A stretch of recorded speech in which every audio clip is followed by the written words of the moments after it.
पाकिस्तान की। जी हां, Donald Trump ने, अमेरिकी राष्ट्रपति डोनाल्ड ट्रंप ने सिर पर हाथ क्या रखा।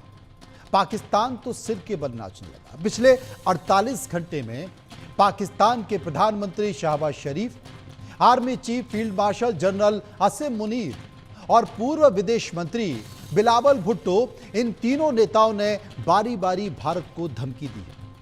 ऑपरेशन सिंदूर के जरिए भारत ने जो पाकिस्तान को सबक सिखाया, लगता है कि पाकिस्तान वो सबक भूल गया। पहलगांव हमले के बाद भारत ने सिंधु जल समझौता तोड़ते हुए पाकिस्तान के पानी को तो रोक दिया। प्यास से तड़पता पाकिस्तान अब अपने होश भी खो बैठा है और बहकी बहकी बातें कर रहा है। ऑपरेशन सिंदूर ने पाकिस्तान की सैन्य शक्ति को इतना कमजोर कर दिया था कि उसे खड़ा होने में अभी समय लगेगा। ना उसके सैन्य बेस युद्ध के लायक बचे हैं और ना रनवे, ना मुनीर की सेना में दमखम बचा है। फिर किस भरोसे पाकिस्तान अपनी हदें पार कर रहा है? क्या वाकई अमेरिका के भरोसे? पाकिस्तान भूल गया कि 1971 का युद्ध, उस वक्त भी अमेरिका ने उसका साथ दिया था। परिणाम क्या निकला? नतीजा क्या निकला? बांग्लादेश पाकिस्तान के जुल्मों सितम से आजाद हो गया और आज भी आजाद है। अब इसे कैसे देखा जाए? लेकिन संकेत भारत के खिलाफ आ रहे हैं, जरूरत से ज्यादा आ रहे हैं, हद पार कर कर आ रहे हैं। रिपोर्ट देखिए।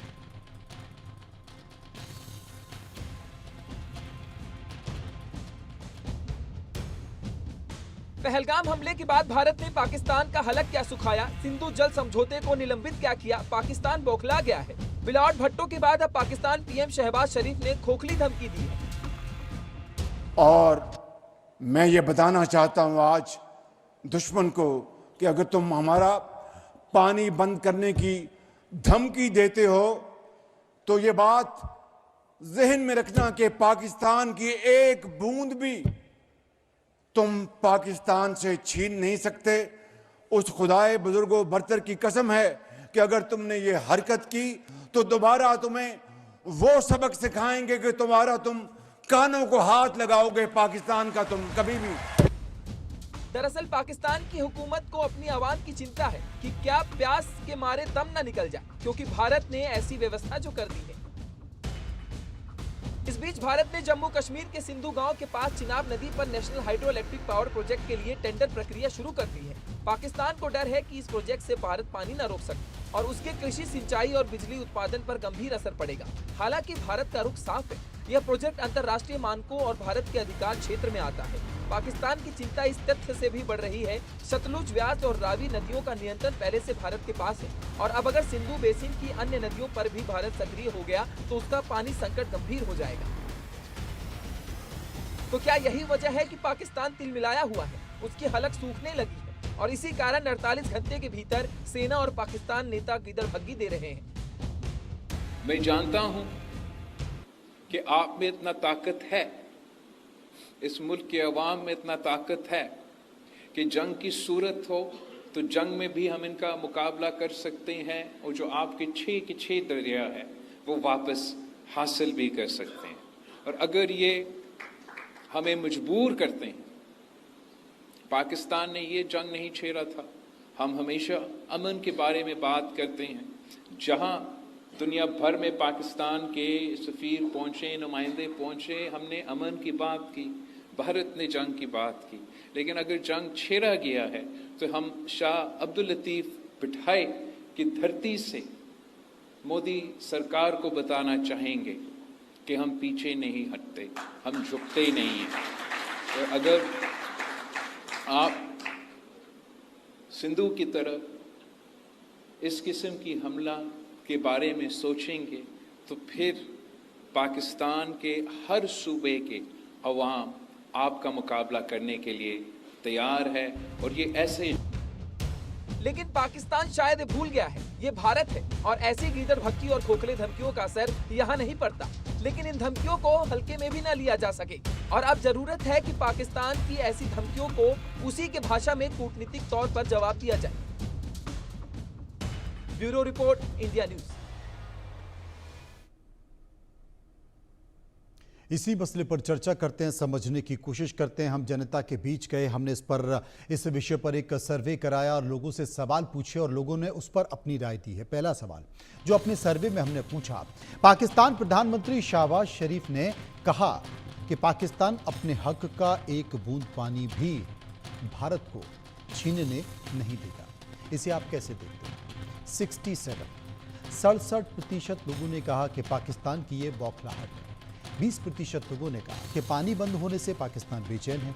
13% ये कह रहे थे कि दोनों ही कारण हैं, यानी कि पाकिस्तान की बौखलाहट भी और पाकिस्तान बेचैन, दोनों कारण। एक और सवाल अपने सर्वे में हमने लोगों से पूछा।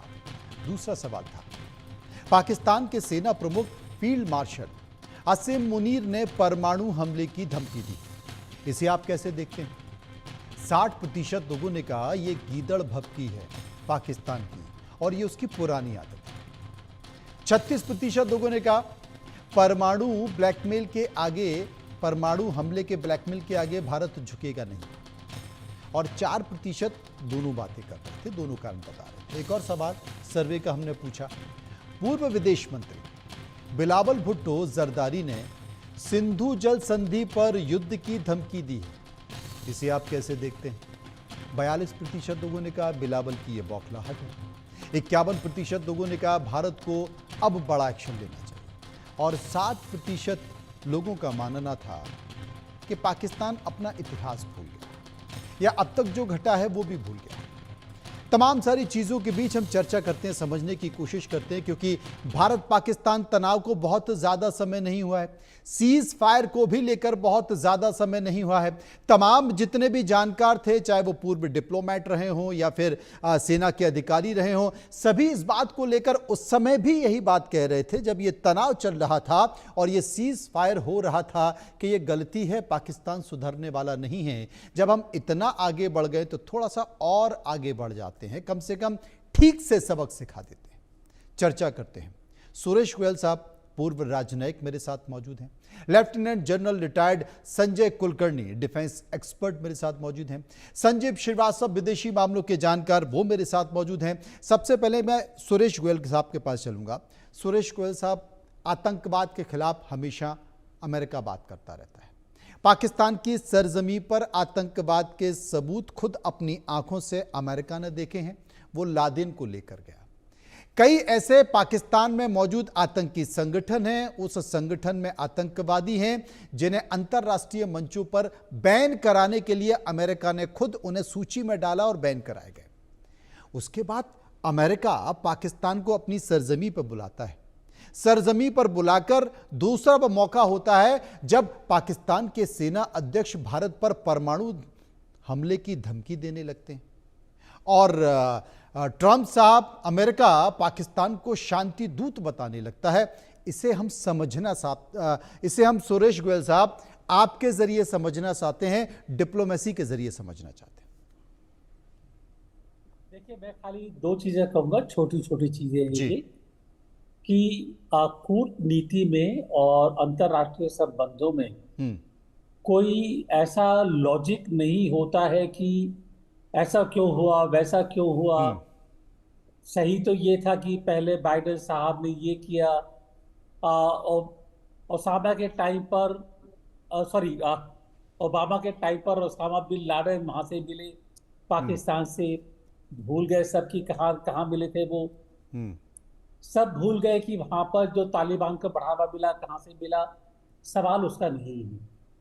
सवाल खाली ये है कि इस समय ट्रंप जो यूएसए के राष्ट्रपति हैं, उनको ये लगता है कि उनका जो स्वार्थ है वो इस समय पाकिस्तान को बढ़ावा देने में है और पाकिस्तान का साथ देने में है, तो वो कर रहे हैं इस टाइम पर। तो हमें उससे ज़्यादा विचलित होने की बजाय अपना जो एक परमानेंट रास्ता है, मोर ड्यूरेबल इंटरेस्ट है, उनको देखना चाहिए और ये समझना चाहिए कि अगर अभी ट्रंप उनका साथ दे रहे हैं, ठीक है, देंगे, लेकिन जिस तरह सांप की नेचर बदलती नहीं है, बिच्छू वही करता है जो बिच्छू की आदत है, तो वो बदलेगी नहीं। अल्टीमेटली अगर अमेरिका को समझ में आना है तो समझ जाएगा वो, और अगर नहीं समझेगा तो हमें अपने रास्ते इख्तियार करने पड़ेंगे। और ये मैं जानबूझ करके कह रहा हूं क्योंकि हम अक्सर, और ये दिक्कत है कि हम अक्सर जो है किसी देश के ऊपर बहुत ज्यादा भरोसा करके बैठ जाते हैं। भरोसा नहीं करना चाहिए। हमें अपना निजी स्वार्थ, निजी उद्देश्य देखना चाहिए कि कहाँ पर सिद्ध होगा, उसके मुताबिक काम करना चाहिए। हमने जो है कहा कि हमारे ट्रेड के रास्ते में ट्रंप हमारा साथ देंगी, वो नहीं देंगी। हमने कहा कि चीन, क्योंकि वो चीन के खिलाफ हैं तो वो हमारा साथ देंगे। हमने उस टाइम पर भी कहा था कि अगर उनको लगता है कि चीन से उनका साथ बनाने से उद्देश्य सिद्ध हो सकता है तो वो चीन से डील कर लेंगे। वो चीन से डील कर रहे हैं। आपने ये देखा कि टैरिफ के मामले में अभी चीन का 10% है, हमारा 50% हो गया है, क्योंकि उनको चाइना से वो क्रिटिकल मिनरल चाहिए। जब तक उनके बारे में एक एग्रीमेंट नहीं होगा चलता रहेगा, क्योंकि चीन जो है यूएसए से एग्रीकल्चरल प्रोड्यूस इंपोर्ट कर रहा है, जिसमें कि ट्रंप का एक पॉलिटिकल स्वार्थ है, वो चलता रहेगा। तो आखिरी मुद्दा खाली ये है कि हमें इस मामले से कोई आश्चर्य नहीं होना चाहिए कि अभी वो पाकिस्तान का साथ दे रहे हैं, और पाकिस्तान से जो आतंकवाद निकला है उसको भूल करके वो बीएलए को आतंकवादी संगठन घोषित कर रहे हैं। तो ये सब चलता रहेगा। ये हमें अपना राजनीतिक, हमें अपना पॉलिटिकल ऑब्जेक्टिव, इकोनॉमिक ऑब्जेक्टिव देख करके कि कहाँ पर किस तरह से वो सिद्ध होगा, वो हमें करना है, वो हमें ना समझना इसमें होगा। जी जी, वो हमें समझना होगा। संजीव श्रीवास्तव साहब विदेशी मामलों के जानकार हैं, क्योंकि ये पूरा मामला दो देशों के बीच, खासकर अमेरिका, पाकिस्तान और भारत को लेकर जुड़ा हुआ है, उसकी नीतियों को लेकर जुड़ा हुआ है। हमने भी कभी नहीं सोचा था, क्योंकि पहलगांव हमले के बाद भारत ने जिस तरीके से प्रतिक्रिया दी, उस प्रतिक्रिया के बाद भारत को लगा कि अमेरिका कम से कम उसके साथ खड़ा होगा, क्योंकि पहलगांव हमले के जीते जाते सबूत हमने दिए। लेकिन अमेरिका तो उल्टा चोर कोतवाल को डांटे, अमेरिका तो पाकिस्तान की तारीफ कर रहा है। वो ये कह रहा है कि आतंकवाद के खिलाफ पाकिस्तान ने जितने भी कदम उठाए हैं वो सारे कदम तारीफ के काबिल हैं। तो अब संजीव जी कैसे देखें कि क्या कुछ ऐसा है जो पर्दे के पीछे है, और पर्दे के पीछे की तलखी किसी और तरीके से ट्रंप की निकल कर आ रही है? देखिए मनोज जी, ये दुर्भाग्यपूर्ण है, निराशाजनक है कि पिछले 25 वर्षों में इंडिया यूएस स्ट्रेटेजिक पार्टनरशिप को बनाने में, इसे मजबूत करने में जो भारत की लीडरशिप ने, अमेरिका की लीडरशिप ने जो कड़ी मेहनत की थी, उसके ऊपर अब अनेक आशंकाओं के जो बादल हैं वो मंडराने लगे हैं। और ये जो राष्ट्रपति डोनाल्ड ट्रंप का अपने क्लोज स्ट्रेटेजिक पार्टनरशिप जो भारत के साथ उसने फोर्स की थी, जो बनाई थी, उसको इस तरीके से उसमें ऑब्स्ट्रक्शंस पैदा करना, ये अमेरिका के अपने राष्ट्रीय हितों में भी नहीं है और न ही ये वैश्विक हितों के लिए अच्छा है। और मेरा ऐसा मानना है कि विश्व के जो लोकतांत्रिक राष्ट्रों को साथ में और अधिक गहरा समन्वय और तालमेल, कोलैबोरेशन स्थापित करने की अधिक से अधिक आवश्यकता थी। और इसी प्रयास को लेकर के आप जानते हैं कि जापान के जो महान प्रधानमंत्री शिंजो आबे ने एक क्वाड जैसी एक फॉर्मेशन को भी बनाने का गाइडेंस दिया था, और इसके बाद क्वाड का भी स्वरूप सामने आया था, जो कि लोकतांत्रिक राष्ट्रों का एक संगठन है। लेकिन अभी वर्तमान समय में राष्ट्रपति डोनाल्ड ट्रंप जितने आत्म केंद्रित होकर के व्यवहार कर रहे हैं, जितना self centric transactional cost benefit analysis के आधार पर जितना अधिक से अधिक वो स्वार्थपरक हो सकते हैं, वो सारा कुछ वो नकारात्मक स्वरूप दिखा रहे हैं। वो पाकिस्तान जैसे आतंकपरस्त राष्ट्र के साथ जाकर के जिस तरीके की ज्वाइंट स्टेटमेंट को अभी उन्होंने दिया है, पीएलए को जो उन्होंने आतंकवादी संगठन घोषित कर दिया है, और जाहिर है कि वो आतंकवाद की जो चुनौती का मुकाबला इस तरीके के अप्रोच के साथ कैसे कर सकते हैं, कैसे अपेक्षा कर सकते हैं कि भारत जैसा जो राष्ट्र है वो उनके साथ काउंटर टेररिज्म कोऑपरेशन और इंटेलिजेंस शेयरिंग कोऑपरेशन करेगा, या उनसे कोई ऐसे कोऑपरेशन की अपेक्षा रखेगा। ये डोनाल्ड ट्रंप कैसे सोच सकते हैं? तो ये जो डोनाल्ड ट्रंप के जो बिजनेसमैन पॉलिटिशियन होने के जो उनकी जो एक टेंडेंसीज हैं, वो उनके राष्ट्रपतित्व काल में, और ऐसा लगता है कि वो हरी में दिखाई देते हैं, जल्दीबाजी में दिखाई देते हैं। उनको ऐसा लगता है कि 4 साल के अंदर बहुत कुछ हासिल कर लेना है, बहुत कुछ गेन कर लेना है। और आप जानते हैं कि अंतर्राष्ट्रीय राजनीति इस तरीके के जो है खरीद अप्रोच से नहीं चलती है, वो अपने डायनेमिक्स कुछ के आधार पर चलती है। आपने लेकिन ठीक इस कहा, तरीके नहीं का चलती है, लेकिन ट्रंप और अमेरिका तो चलाने की कोशिश कर रहे हैं। संजय कुलकर्णी साहब मेरे साथ मौजूद है। संजय कुलकर्णी साहब, भारत पाकिस्तान का तनाव, उसके बाद फिर सीज फायर के बाद पानी को रोका गया और अब पाकिस्तान की तरफ से संकेत आ रहे हैं कि एक भी पानी रोका गया तो फिर युद्ध के लिए तैयार रहिए। सीडीएस ने भी कह दिया है कि युद्ध के लिए हम तैयार हैं और हमें तैयार रहना पड़ेगा। कैसे देख रहे हैं? मनोज, धन्यवाद।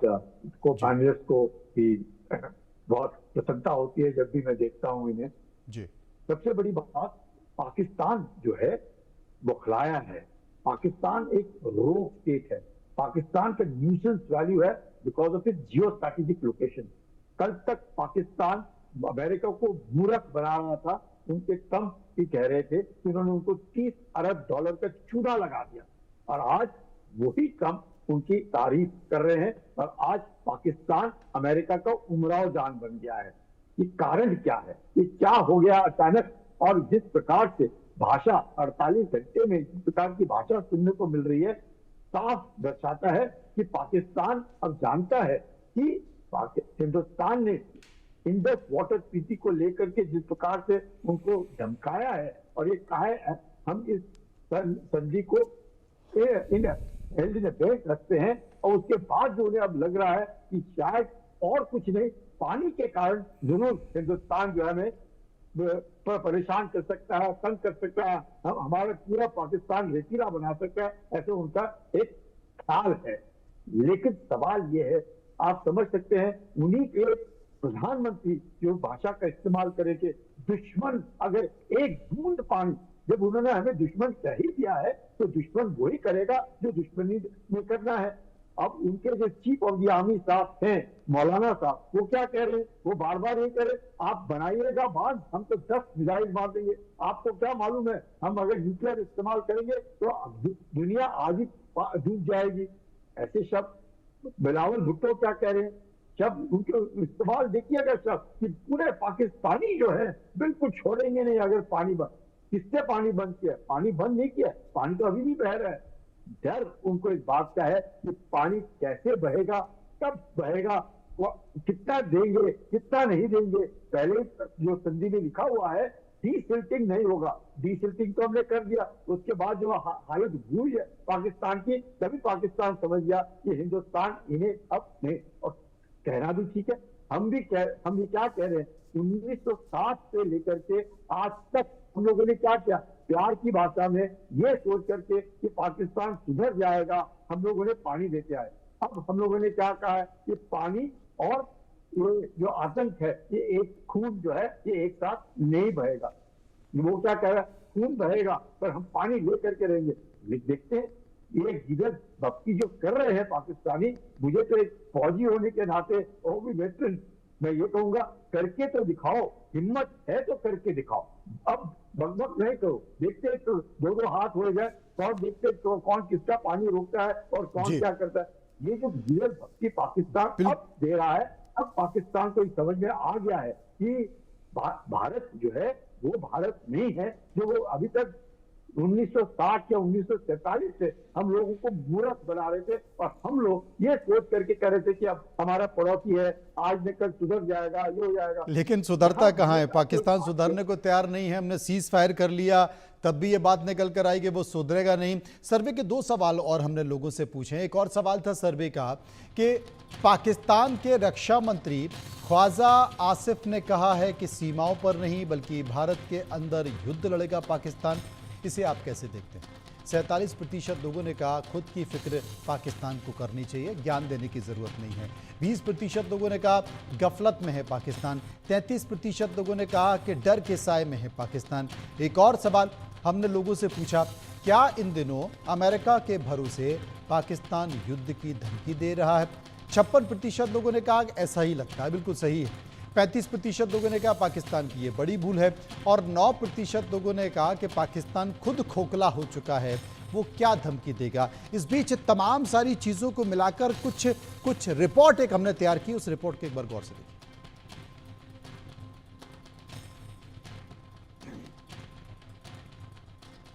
आस।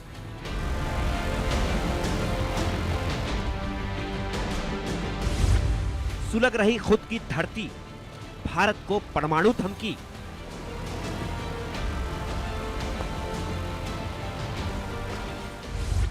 भारत ने रोका पाक का पानी, सूखा हलक, खतरे में जिंदगानी।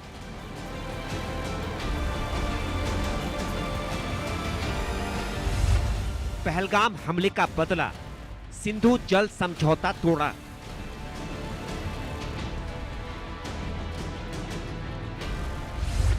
अड़तालीस घंटे में 3 पाक नेता, भारत को रहे धमका। दुश्मन को कि अगर तुम हमारा पानी बंद करने की धमकी देते हो तो ये बात जहन में रखना कि पाकिस्तान की एक बूंद भी तुम पाकिस्तान से छीन नहीं सकते। सिंदूर ने तोड़ी मुनीर सेना की कमर, ट्रंप के दम पर दिखा रहे अकड़। पाकिस्तान ने ये जंग नहीं छेड़ा था, भारत ने जंग की बात की। लेकिन अगर जंग छेड़ा गया है तो हम शाह अब्दुल लतीफ बिठाई की धरती से मोदी सरकार को बताना चाहेंगे कि हम पीछे नहीं हटते, हम झुकते नहीं हैं। भूल गए शहबाज, बिलावल, मुनीर, स्थगित नहीं, जारी है ऑपरेशन सिंदूर। समय कम है, संक्षेप में सभी से चर्चा करना चाहूंगा। संजय कुलकर्णी साहब ने बहुत विस्तार से समझाया, लेकिन सुरेश गोयल साहब, अब आपको आगे की तस्वीर क्या दिखाई देती है?